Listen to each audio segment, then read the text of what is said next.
nobody ODs at 50. Like, nobody reaches their bottom, as we say in 12-step, at 59. This happens to like 19-year-olds. No, I think it happens to everybody. 59. So when do you realize that you're in a psych hold? Like when? Oh, as soon as once I was in the ER, I wasn't feeling messed up. I wasn't high anymore. Right. So I think I just thought I could talk my way out of it, go home and just kind of recuperate. And, you know, what I didn't realize at the time that I really did need serious help.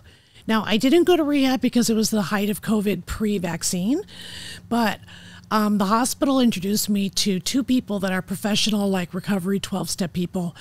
And they came over every day for 4 months and tested me every day and all that. But the psych hold, I'm fascinated. 3 days. So you're in the ER. Well, yes, and then when are you told you can't go home?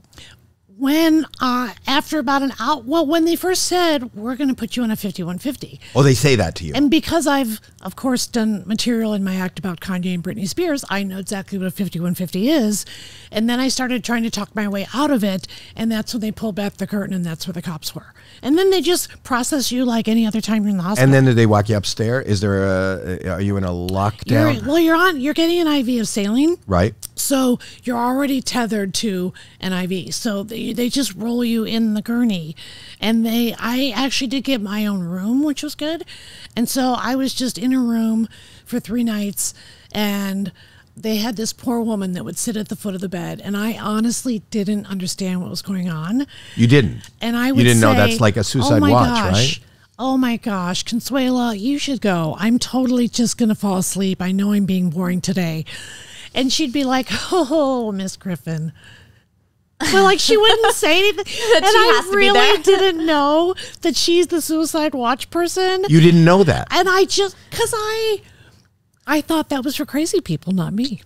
You thought that she was there just but to keep I'm company. But you understood that you were in a 5150 hold. Right.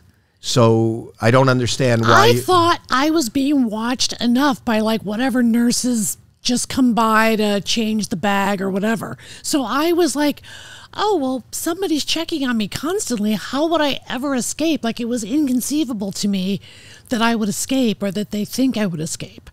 And so I couldn't even imagine. But it's not even escape. I think they're watching to see that you don't hurt yourself with the needle that's going into your arm. But I thought, oh, and that's when I did get up to walk in the hall one time and realize that the door is locked from the outside.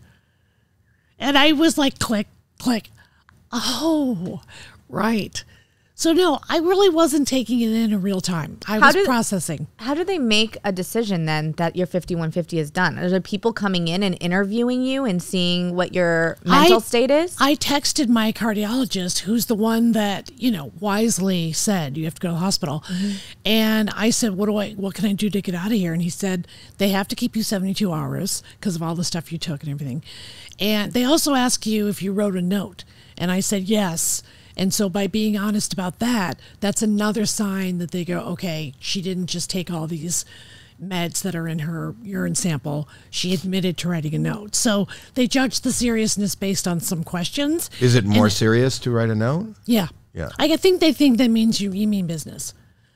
That to a doctor. I think as they're looking at the criteria for what would get somebody committed to a 5150. So in answer to her question, what is so by law, they have to hold you for 72 hours. Yeah. Are they coming in and are they testing you? Are they asking you questions? The day one, I didn't see anybody. I just had an IV with saline, and they were just kind of busy getting to other patients. Day two, I guess it would be a psychiatrist, well, an MD, came to the room, and she's the one that said, because I said, I will do anything. I said, I don't ever want to do this again. I said, I didn't even mean to really attempt to take my life. This is all a nightmare. This is horrible. What do I do? So I will say, when I reached my bottom as an addict, I knew it was my bottom. I wasn't trying to negotiate my way out of like the help part. And so that's what she does, is she asks you a bunch of questions. You don't do a psych eval. She just kind of talks to you. And, I guess they knew I wasn't using anymore. And she asked, do you still want to take your life? And my guess is a lot of people probably say, yeah, so maybe the fact that I didn't, and I said, no, I don't. And, kind of helped get me sprung. But that's when she right away said, I want you to meet people that are recovery specialists. And I like the AA part, because if you don't know 12-step, there's no leader. Like, it can't be a cult. There's not a leader. It's free. So there's not so I was kind of glad that they were AA. Was the issue the addiction, or was the issue the trauma of everything that you were going through? I think I'm an addict, but I think it was the trauma that led me to really not have a problem until I was 59 years old. That's pretty unusual.